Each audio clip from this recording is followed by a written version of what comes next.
Okay, welcome back to Rama Half Anime Review, Part 16.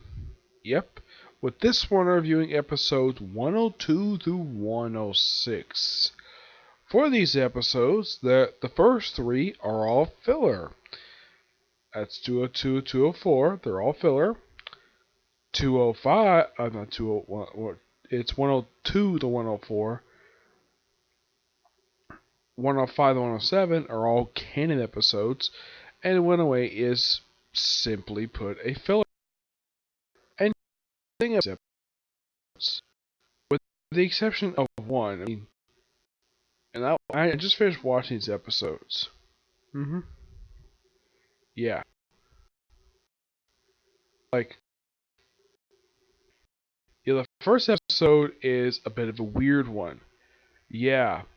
Where it features, get this, it features Uko in one of, like, two episodes that features her in this set of episodes, along with Shampoo in her only appearance in this set of episodes. Yeah, I'm thinking, why the heck would she just appear for this one episode? I don't know. Trying to get Ramen to like them, so Shampoo apparently hid a cat under her shirt until the cat got out and scared Rama, put a scratch on his face. And apparently, before Akane put the first stick in him, like put a bandage on him, and apparently one of them contained a love potion, causing him to hit on every single woman he comes across. Not just Akane, but also Nabiki, Kasumi, Uko, and Shampoo. Yeah, turns out this is all Hippocyte's fault. Yeah, the reason why he did this, probably because he wanted random women to fall in love with him. I don't know. It's particularly very weird. Sal basically thinks that when he hits on Kasumi, he thinks that he's two-timing his younger daughter. Oh yeah, he never realizes though Rama is under the influence. Yeah, he never figures this out though. It's one of the stupid things about this episode. And like it takes him a while, but he does eventually get the thing to wear off. And by the time him and Connie get home, yeah, Rama is grounded by someone who's not his father, Sal, for 1 week. Oh, and because Akane was out late, she gets no allowance for 3 months. Now, why wouldn't Rama explain, hey, now look here, you can't do that because technically this is not my fault for doing this. It's all Hippocyte's fault. Him and his stupid love potion band-aid. Does he bother say that? Nope, that's where the episode ends. It's one of the most strangest episodes of the whole series, and it definitely feels like a filler episode. It's something, but never explored with. It's one of the oddest ones. Yeah, and that's the last day of Shampoo for the whole season because I think she shows up for the rest of the season. Not that I can think of, no. I'll probably find out soon. Yeah, it's an okay episode. Shogi Showdown. Yeah, so we have an episode entirely focused on Shogi. I don't mind this at all. The problem is the Shogi martial arts thing. Yeah, it's kind of like, okay, let's introduce a martial arts version of a known game and have the characters where it becomes shogi pieces for absolutely no reason at all. Also, for some reason, he thinks almost every woman he comes across in this episode is this guy's long lost wife. Oh yeah, and the reason why he's here? Because of Genta. Of course, Genta. Guess he did something stupid. Did it involve smuggling away Rama for food? Nope. He just cheated at shogi by tricking him like, hey, look over there. Despite the fact it looked like he definitely lost, he switched around. Yep, his opponent lost. Yeah. It is by far a very useless episode, but I think the whole shogi thing is interesting for this episode. But the shogi bow stuff is complete nonsense. Come on, having a bunch of guys dress up as shogi pieces to take on a bunch of people. Oh yeah, and the tape over this, not with the lawn, but also inside the house as well. First of which, why didn't Shao object to this? I mean, I get the fact he's probably mad at Genta for doing something stupid again, but last time I checked, this is his house. So why are they allowing him to tape up his own floor and grass with this black tape? Why is he allowing this? Never explained. It's one of the most dumbest things. Yeah, 2 episodes in a row, and Shao Tendo is going to be completely irrational. I mean, in the case of 102, he's going to be irrational. Here, he's going to be a complete idiot. Yeah, heck, even Genta basically is an idiot as well. Rama is basically like, yeah, this is your fault. Why don't you solve this problem? And Genta proves how much of a coward he is. Yep. Yeah, it's a very dumb episode. Now, as for the rest of them, 104. Oh boy, this one was pure fun. Okay, so Sanosuke gets summoned by his master, Tatsawaki Kuno.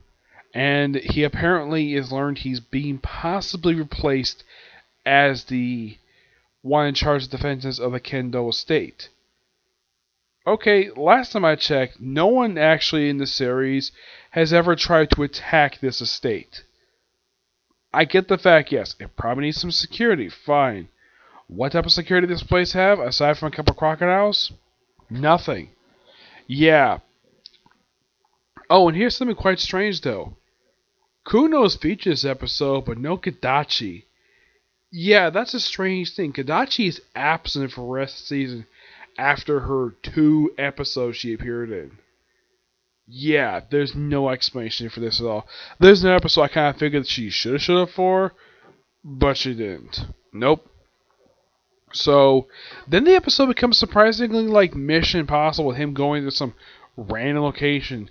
Given an assignment, says, like, this message will now self-destruct, and the phone blows up 3 times in the episode.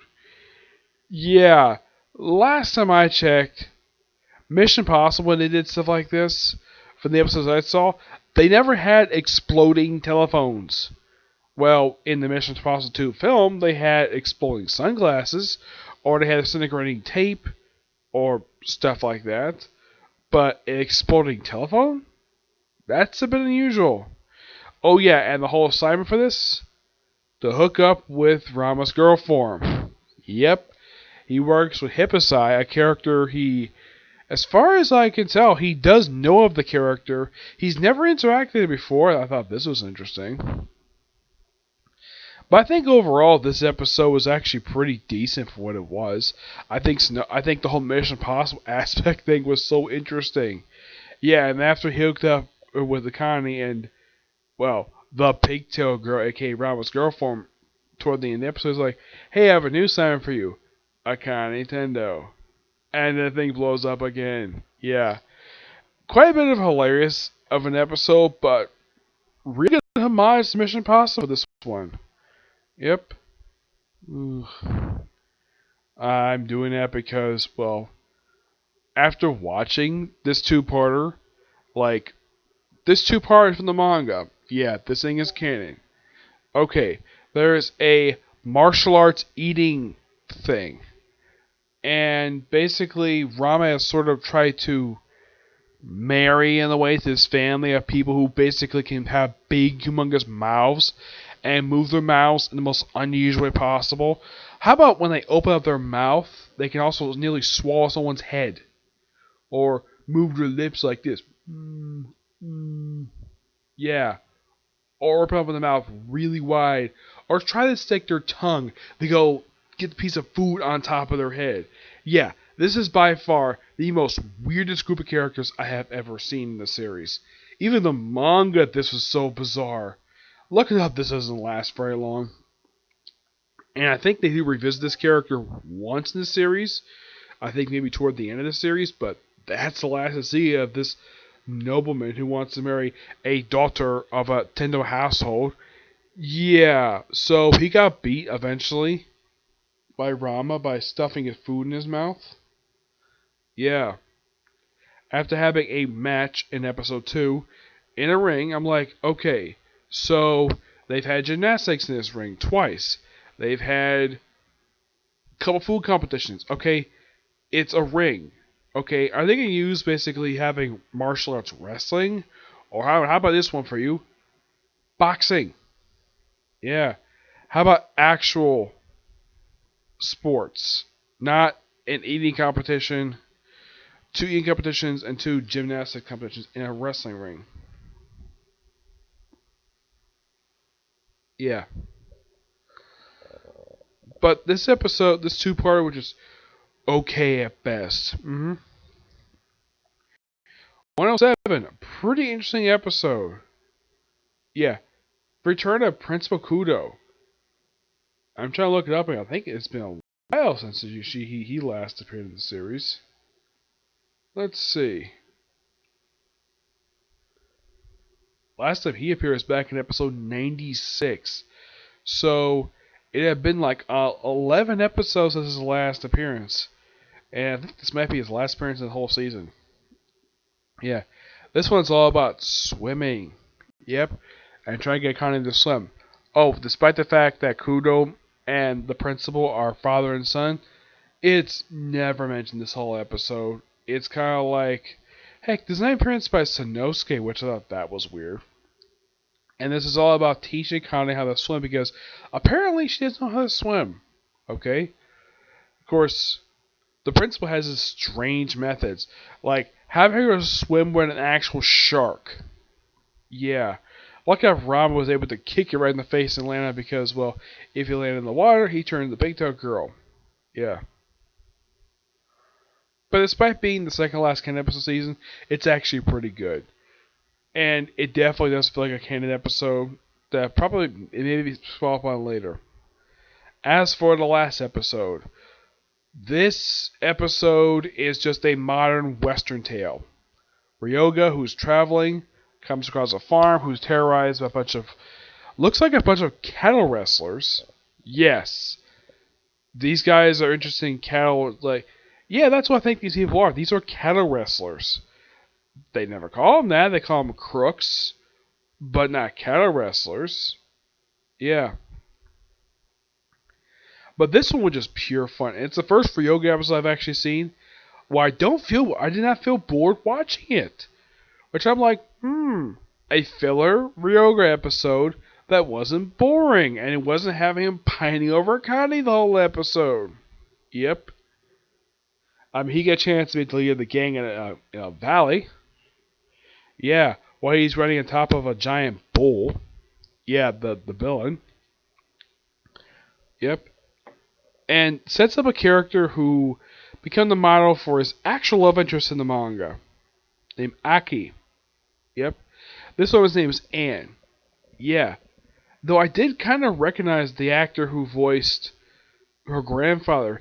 It kind of sounded like the guy who played Mr. Satan from DBZ. It might be him. I'm like, wait, this is a Viz Media production, and yet he's a Funimation dub actor. Yeah. I gotta say, for these episodes, they're all, I would say the first 2 are kind of weak. Is there any kind of really bad episode of the whole season? I would say it's probably 102, 103. These 2 are pretty weak, but at least Shogi Shogun was kind of interesting. Lady Killer, that was disappointing. This was not that good of an episode. I would say the worst canon episode so far is the one with the martial arts food eating thing. I didn't really care for this. It was by far the most stupidest thing I've ever seen in this series. I don't care for this family. It's quite stupid. Yep. But at least the final couple episodes were actually pretty decent. Yeah. Like 107 was actually pretty good, and 108 was pretty good as well. I would say out of these 7 episodes, I think overall there's basically about 3 good ones. 104, 107, 108. Yeah, these are the only good episodes they have this set of episodes. Yep. But not much else to say with these ones. But it's up to you if you want to watch them. Okay. So that's it for this particular review. Tomorrow I'll have hopefully 2 videos due tomorrow. One will finish up Ranma Season 5, and hopefully the other video will be review probably about 3, because I'll maybe do a comic corner tomorrow, and probably a review for Ruby. Yep. But until you see the next few. Bye.